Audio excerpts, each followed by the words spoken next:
శాంతి 25/5/2024 మధురమైన పిల్లలు, మీకు పవిత్రమైన దృష్టిని ఇచ్చేందుకు బాబా వచ్చారు. మీకు జ్ఞానమనే మూడవ నేత్రం లభించింది. అందుకే ఈ కళ్ళు ఎప్పుడూ వికారీ దృష్టి కలవిగా అవ్వకూడదు. ప్రశ్న: అనంతమైన సన్యాసులైన మీకు తండ్రి ఏ ఒక్క శ్రీమతాన్ని ఇచ్చారు? జవాబు: తండ్రి శ్రీమతం ఏమిటంటే, మీరు నరకం మరియు నరకవాసుల నుండి బుద్ధియోగాన్ని తొలగించి స్వర్గాన్ని స్మృతి చేయాలి. గృహస్థ వ్యవహారంలో ఉంటూ బుద్ధి ద్వారా నరకాన్ని త్యజించండి. నరకం పాత ప్రపంచం. మీరు బుద్ధితో మొత్తం పాత ప్రపంచాన్నే మర్చిపోవాలి. అంతేకాని ఒక్క హద్దులోని ఇంటిని త్యజించి ఇంకొక చోటుకు వెళ్ళిపోవడం కాదు. మీది అనంతమైన వైరాగ్యం. ఇప్పుడు ఇది మీ వానప్రస్థావస్థ. అన్నింటినీ వదిలి ఇంటికి వెళ్ళాలి. ఓం శాంతి. శివ భగవాన్ వాచ: ఇంకెవ్వరి పేరును ప్రస్తావించలేదు. వీరు అనగా బ్రహ్మ పేరును కూడా ప్రస్తావించలేదు. పతిత పావనుడు ఆ తండ్రే.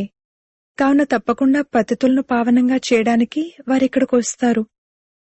పావనంగా తయారు చేయడానికి యుక్తిని కూడా ఇక్కడే తెలియజేస్తారు. శివ భగవాన్ వాచ అని ఉంటుంది, కాని శ్రీకృష్ణ భగవాన్ వాచ అని ఉండదు. ఈ విషయాన్ని తప్పకుండా అర్థం చేయించాలి. ఎందుకంటే బ్యాడ్జ్ ఉంది కదా. రచయిత మరియు రచనల ఆది మధ్యాంతాల రహస్యమంతా ఇక్కడ ఈ బ్యాడ్జ్లో చూపించడం జరిగింది. ఈ బ్యాడ్జ్ తక్కువేమీ కాదు. ఇది సూచనాప్రాయంగా చెప్పే విషయము. మీరందరూ నంబర్వార్ పురుషార్థానుసారంగా ఆస్తికులుగా ఉన్నారు. నంబర్వార్ అని తప్పకుండా అంటారు. కొందరు రచయిత మరియు రచనల జ్ఞానాన్ని కూడా అర్థం చేయించలేరు. మరి వారిని సతోప్రధాన బుద్ధి కలవారు అని అంటారా? సతోప్రధాన బుద్ధి, ఆ తర్వాత రజోబుద్ధి, తమోబుద్ధి కలవారు కూడా ఉన్నారు. ఎవరెవరు ఏ ఏ విధంగా అర్థం చేసుకుంటే దాన్ని బట్టి వీరిది సతోప్రధాన బుద్ధి, వీరిది రజోబుద్ధి అని ఆయా విధంగా వారికి టైటిల్ లభిస్తుంది. కాని బయటకు ఆ మాట అనరు. అలా అంటే నిరాశకు లోనవుతారు. నంబర్ వార్గానైతే ఉంటారు. ఫస్ట్ క్లాస్గా ఉన్నవారికి విలువ కూడా చాలా ఎక్కువగా ఉంటుంది. ఇప్పుడు పిల్లలైన మీకు సత్యాతి సత్యమైన సద్గురు లభించారు. ఇప్పుడు సద్గురు లభించారు. వారు మిమ్మల్ని పూర్తిగా సత్యాతి సత్యంగా తయారు చేస్తారని మీకు తెలుసు. సత్యమైన వారు దేవీ దేవతలు. వారు మళ్లీ వామ మార్గంలో అసత్యమైన వారిగా అయిపోతారు. సత్యుగంలో కేవలం దేవీ దేవతలైన మీరే ఉంటారు. ఇంకెవ్వరూ ఉండరు. కొందరు ఎలా ఉన్నారంటే, ఇదెలా జరగగలదు అని అంటారు. వారికి జ్ఞానం లేదు కదా. ఇప్పుడు పిల్లలైన మీకు మేము నాస్తికుల నుండి ఆస్తికులుగా అయ్యామని తెలుసు. రచయిత మరియు రచనల ఆది మధ్యాంతాల జ్ఞానాన్ని ఇప్పుడు మీరు యాక్యురేట్గా తెలుసుకున్నారు. నామరూపాలకు అతీతమైన వస్తువు కనులకు కనిపించదు. ఆకాశం అనంతమైనది. అయినా కాని అది ఆకాశం అని మీరు అనుభవం చేయగలరు కదా. ఇది కూడా జ్ఞానం. మొత్తం ఆధారమంతా బుద్ధిపైనే ఉంది. రచయిత మరియు రచనల జ్ఞానాన్ని ఒక్క తండ్రే ఇస్తారు. ఇక్కడ రచయిత మరియు రచనల ఆది మధ్యాంతాల జ్ఞానం లభించగలదు అని కూడా రాయాలి. ఇటువంటి స్లోగన్లు ఎన్నో ఉన్నాయి. ప్రతిరోజు కొత్త కొత్త పాయింట్లు, కొత్త కొత్త స్లోగన్లు వెలువడుతూ ఉంటాయి. ఆస్తికులుగా అయ్యేందుకు రచయిత మరియు రచనల జ్ఞానం తప్పకుండా కావాలి. తద్వారా నాస్తికత్వం తొలగిపోతుంది. మీరు ఆస్తికులుగా అయి విశ్వాధిపతులుగా అవుతారు.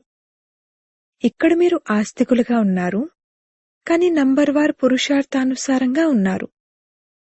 తెలుసుకోవాల్సిందైతే మనుషులే. జంతువులైతే తెలుసుకోవు. మనుషులే చాలా ఉన్నతమైన వారు, మనుషులే చాలా నీచమైనవారు. ఈ సమయంలో మనుష్యమాతృలెవ్వరికీ రచయిత మరియు రచనల జ్ఞానం గురించి తెలీదు. బుద్ధిపై పూర్తిగా గోద్రేజ్ తాళం వేయబడి ఉంది. మనం తండ్రి వద్దకు విశ్వాధిపతులుగా అయ్యేందుకు వచ్చామని మీకు నంబర్వార్ పురుషార్థానుసారంగా తెలుసు.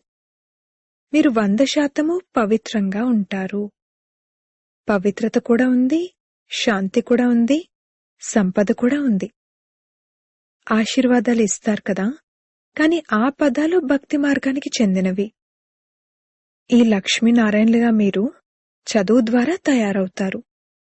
చదువుకుని ఆ తర్వాత అందర్నీ చదివించాలి కూడా. కుమార్ కుమారీలు చదువుకునేందుకు స్కూల్కు వెళ్తారు. కలిసి ఉన్న కారణంగా చాలామంది పాడైపోతారు కూడా. ఎందుకంటే చెడు దృష్టి ఉంటుంది కదా. చెడు దృష్టి ఉన్న కారణంగా పర్దా వేసుకుంటారు. అక్కడైతే చెడు దృష్టి ఉండనే ఉండదు. అందుకే ముసుగుతో ముఖాన్ని కప్పుకోవాల్సిన అవసరం కూడా ఉండదు. ఈ లక్ష్మీనారాయణలకు ఎప్పుడైనా పరదా వేయడం చూశారా? అక్కడైతే ఎప్పుడూ ఇటువంటి అశుద్ధమైన ఆలోచనలు కూడా రావు. ఇక్కడైతే ఉన్నదే రావణ రాజ్యం. ఈ కనులు శైతాన్లా ఉంటాయి. తండ్రి వచ్చి జ్ఞాన నేత్రాలను ఇస్తారు. ఆత్మే అన్నీ వింటుంది, మాట్లాడుతుంది. అన్నీ చేసేది ఆత్మే. మీ ఆత్మ ఇప్పుడు తీర్చిదిద్దబడుతుంది.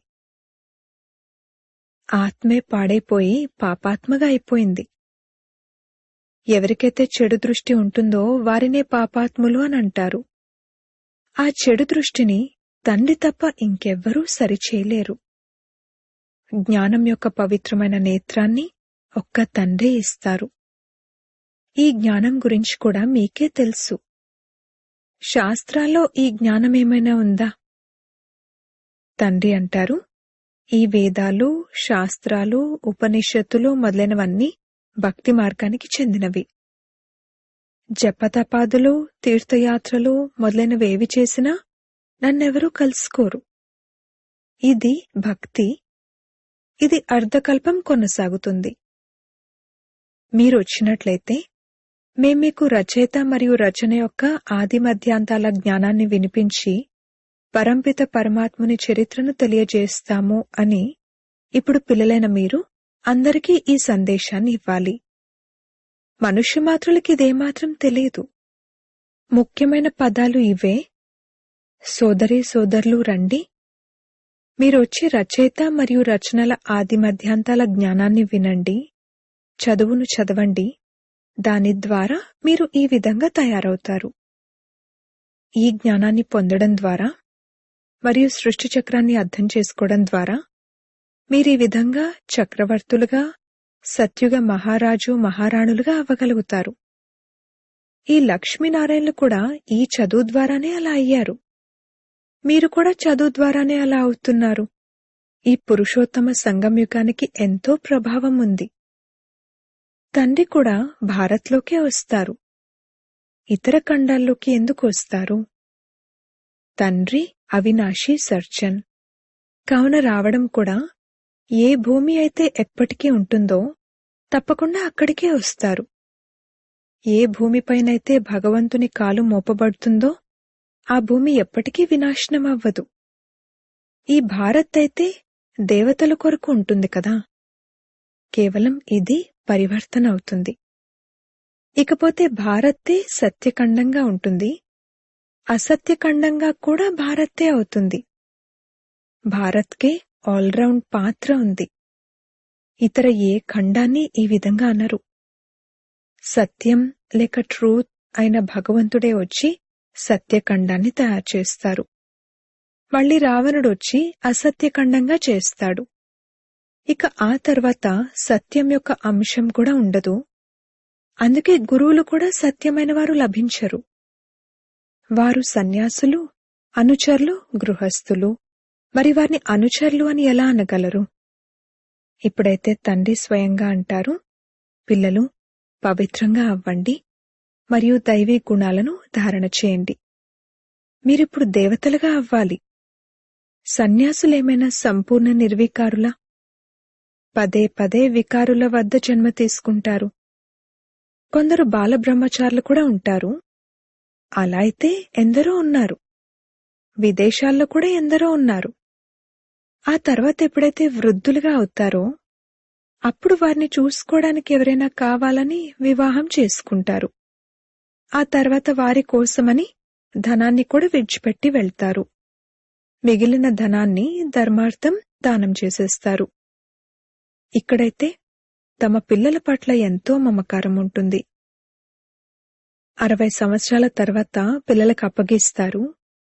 మళ్ళీ మా తర్వాత సరిగ్గా నడిపిస్తున్నారా లేదా అన్నది చెక్ చేస్తారు. కాని ఈ రోజుల్లోని పిల్లలు తండ్రి వానప్రస్థంలోకి వెళ్లడం మంచిదైంది, తాళం చెవులైతే దొరికే కదా అని అంటారు. జీవిస్తూ ఉండగానే మొత్తం నాశనం చేసేస్తారు. మళ్ళీ తండ్రిని కూడా ఇక్కడి నుండి వెళ్ళిపో అని అంటారు. తండ్రి అర్థం చేయిస్తారు. ప్రదర్శనలో మీరు ఇలా రాయండి: సోదరీ సోదరులారా, మీరొచ్చి రచయిత మరియు రచనల ఆది మధ్యాంతాల జ్ఞానాన్ని వినండి. ఈ సృష్టి చక్రం యొక్క జ్ఞానాన్ని తెలుసుకోవడం ద్వారా మీరు చక్రవర్తులుగా, దేవీదేవతలుగా, విశ్వ మహారాజు మహారాణులుగా అవుతారు. ఈ బాబా పిల్లలకు డైరెక్షన్ ఇస్తారు. ఇప్పుడు తండ్రి అంటారు, ఇది అనేక జన్మల అంతిమ జన్మ. నేను ఇతంలోకి ప్రవేశిస్తాను. బ్రహ్మ ఎదురుగా విష్ణు ఉన్నారు. విష్ణుకు 4 భుజాలను ఎందుకు చూపిస్తారు? 2 భుజాలు పురుషునివి, 2 స్త్రీవి. ఇక్కడ 4 భుజాలు కల మనుషులెవరైనా ఉంటారా? ఇది అర్థం చేయించేందుకే చూపిస్తారు. విష్ణు అనగా లక్ష్మీనారాయణులు. బ్రహ్మకు కూడా అలా చూపిస్తారు. 2 భుజాలు బ్రహ్మవి, 2 భుజాలు సరస్వతివి. ఇరువురు అనంతమైన సన్యాసులుగా అయిపోయారు. అలాగని సన్యాసం తీసుకుని ఇంకొక స్థానానికి వెళ్ళిపోవడం కాదు. అలా కాదు. తండ్రి అంటారు, గృహస్థ వ్యవహారంలో ఉంటూ బుద్ధి ద్వారా నరకాన్ని త్యజించండి. నరకాన్ని మరచి బుద్ధి ద్వారా స్వర్గాన్ని స్మృతి చేయాలి. నరకం మరియు నరకవాసుల నుండి బుద్ధియోగాన్ని తొలగించి స్వర్గవాసులైన దేవతలతో బుద్ధియోగాన్ని జోడించాలి. ఎవరైతే చదువుతారో వారి బుద్ధిలోనైతే మేం పాస్ అవుతాము, ఆ తర్వాత ఈ విధంగా అవుతాము అనుంటుంది కదా. ఇంతకుముందు వానప్రస్థ అవస్థ వచ్చినప్పుడు గురువులను ఆశ్రయించేవారు. తండ్రి అంటారు, నేను కూడా వీరి వానప్రస్థ అవస్థలోనే ప్రవేశిస్తాను. వీరు అనేక జన్మల అంతిమ జన్మలో ఉన్నారు. భగవాను వాచ, నేను అనేక జన్మల అంతిమ జన్మలోనే ప్రవేశిస్తాను. ఎవరైతే ప్రారంభం నుండి అంతిమం వరకు పాత్రను అభినయించారో వారిలోకి ప్రవేశిస్తాను. ఎందుకంటే వారే మొదటి నంబర్లోకి వెళ్లవలసి ఉంటుంది. బ్రహ్మయే విష్ణువుగా, మళ్లీ విష్ణువే బ్రహ్మగా అవుతారు. ఇరువురికి 4 భుజాలను చూపిస్తారు. బ్రహ్మ సరస్వతులే లక్ష్మీనారాయణులుగా, మళ్లీ లక్ష్మీనారాయణలే బ్రహ్మ సరస్వతులుగా అవుతారని లెక్క కూడా ఉంది. కావున పిల్లలైన మీరు వెంటనే ఈ లెక్కను తెలియజేస్తారు. విష్ణు అనగా లక్ష్మీనారాయణులు. వారు 84 జన్మలు తీసుకుంటూ మళ్లీ వచ్చి సాధారణమైన ఈ బ్రహ్మ సరస్వతులుగా అవుతారు. తర్వాత బాబా వీరి పేరును కూడా బ్రహ్మ అని పెట్టారు. లేకపోతే మరి బ్రహ్మకు తండ్రి ఎవరు? తప్పకుండా శివబాబా అనే అంటారు. వారు ఎలా రచించారు? వారు దత్తత తీసుకున్నారు. తండ్రి అంటారు, నేను వీరిలోకి ప్రవేశిస్తాను. కావున ఈ విధంగా రాయండి: శివ భగవాన్ వాచ, నేను బ్రహ్మ తనువులోకి ప్రవేశిస్తాను. వారికి తమ జన్మల గురించి తెలీదు. అనేక జన్మల యొక్క అంతిమంలో నేను ప్రవేశిస్తాను. అది కూడా ఎప్పుడైతే వానప్రస్థావస్థకు చేరుకుంటారో అప్పుడే ప్రవేశిస్తాను.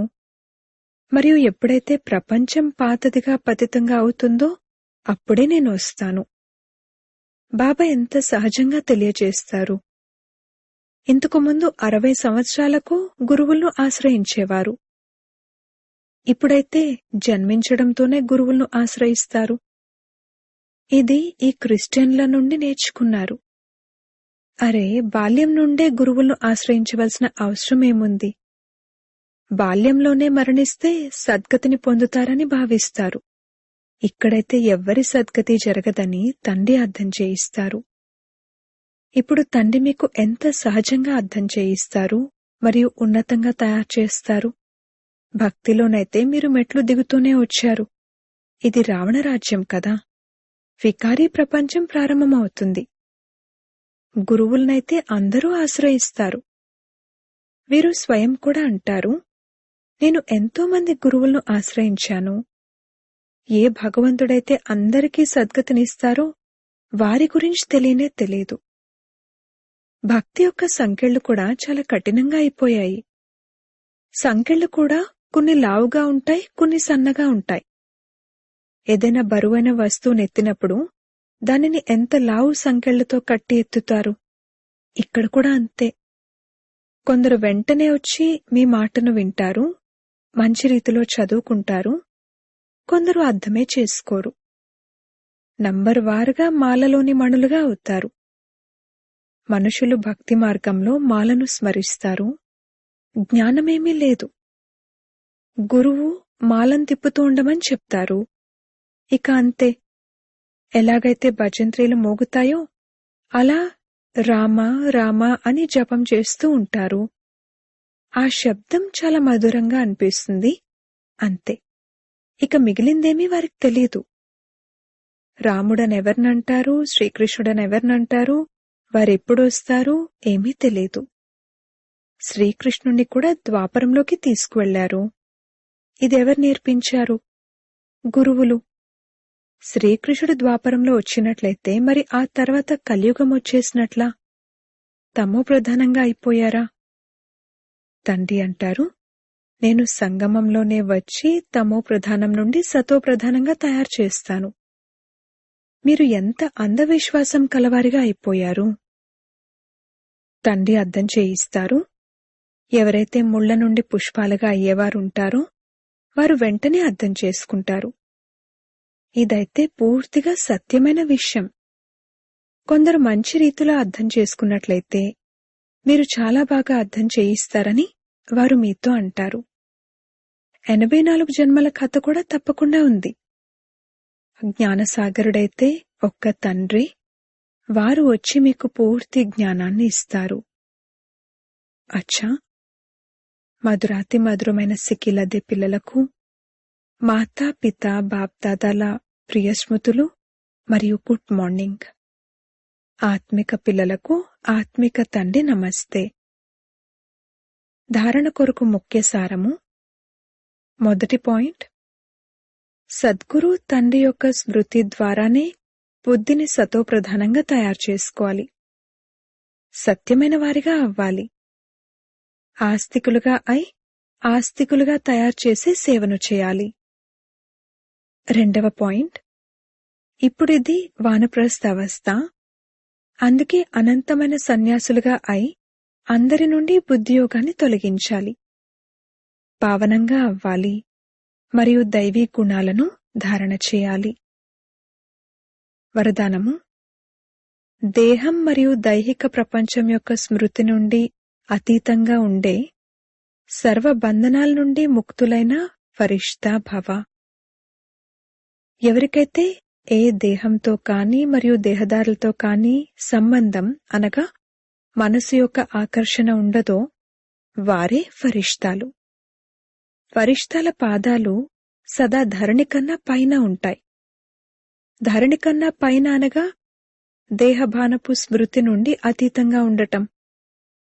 ఎవరైతే దేహం మరియు దైహిక ప్రపంచపు స్మృతి కన్నా అతీతంగా ఉంటారో వారే సర్వబంధనాల నుండి ముక్తులుగా ఫరిష్తాలుగా అవుతారు. అటువంటి ఫరిష్తాలే డబల్ లైట్ స్థితిని అనుభవం చేస్తారు. స్లోగన్.